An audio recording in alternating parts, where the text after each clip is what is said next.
Hello guys and welcome back to another video on my channel. Now today it's a matchday preview, Barnsley versus Luton Town. Like any other matchday preview, I do talk about the game before, and that was against Sheffield Wednesday. Now for me this game was important to try and get some points, and it was important for me to see how well we would do to a team which I believe will be around about mid-table to a playoff push. I think we were, out of all the teams we have played so far this season, I think we were more evenly matched to Sheffield Wednesday. So I was interested to see how well we can do. First half performance, I thought the game was quite even. I think we just about edged it in terms of being a better side. Both teams had equal amount of chances. We should have done better with our chances because we were more likely to score from our ones compared to them. And yeah, I thought it was a very even first half. Tunnicliffe had an opportunity. He really should have hit the target. Shinnie nearly scored from a long ranger, and then Lawala with an opportunity as well.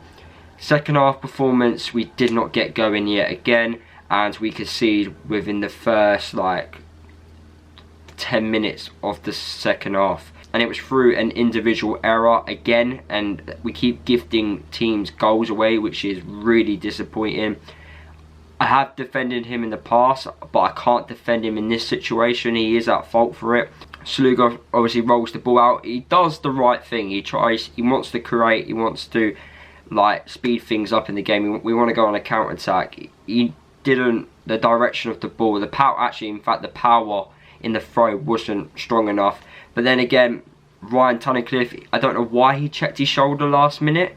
I know as players you check your shoulder and up, but I don't understand why he did it in that instant. He should have just carried on running, because at the end of the day you go towards the other goal, especially when you're trying to counter attack. So I didn't quite understand that, but yeah, that got caught between his feet.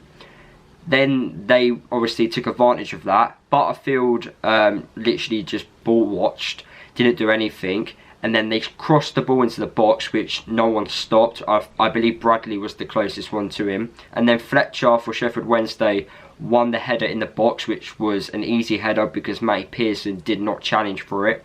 And then Craney, who was in the box, was left not marking anyone, and then Harris scored for Sheffield Wednesday. That goal could have easily been prevented by about 4 Luton players, so it's really disappointing that we're gifting goals away. And then after we conceded that goal, we just never got going, didn't have any opportunities at goal. We had a few half chances, but we were never testing the goalkeeper, and we actually found it really hard to get the ball out of our own half. And yeah, we just never got going, and if that game lasted for hours, I don't think we were ever going to score. Now my overall thoughts so far this season have been good first half performances, poor second half performances.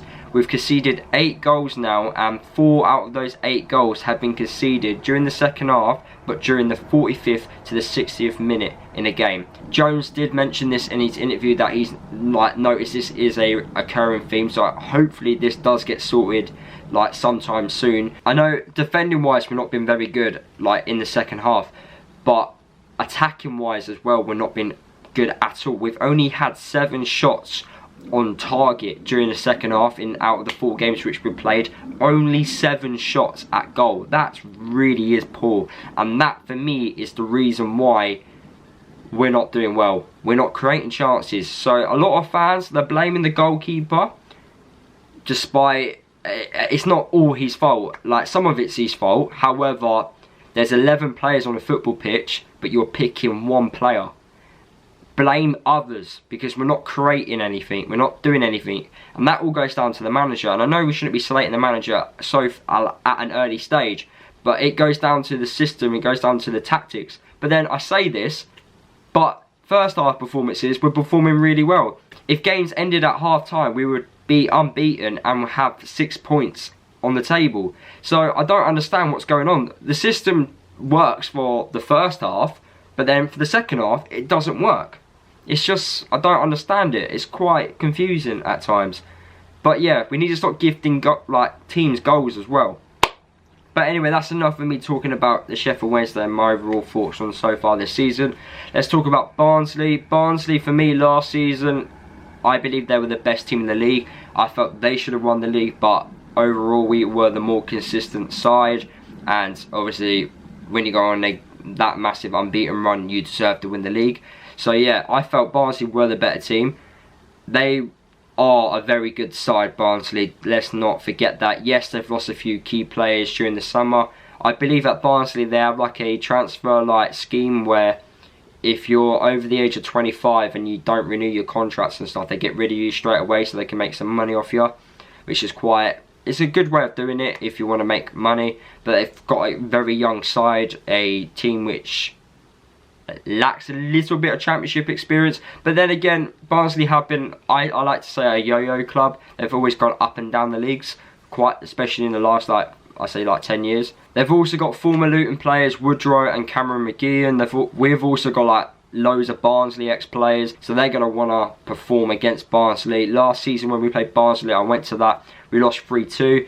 Referees weren't on our side that day. That if it was officiated properly, we probably would have got something out of the game. And then the game at home, it was a 0-0 game. Nothing special. Both sides tried to create chances but couldn't. But yeah, this game against Barnsley, for Luton it's more important because we need points on the table. Barnsley, they already got 4 points. They got a very good win at home to Fulham, and then they got a point at home to Charlton. But then they did lose against Birmingham away. They've lost against Sheffield Wednesday away as well. They actually lost 2-0 to Sheffield Wednesday. And also they lost 3-0 to Carlisle United in the Cup as well.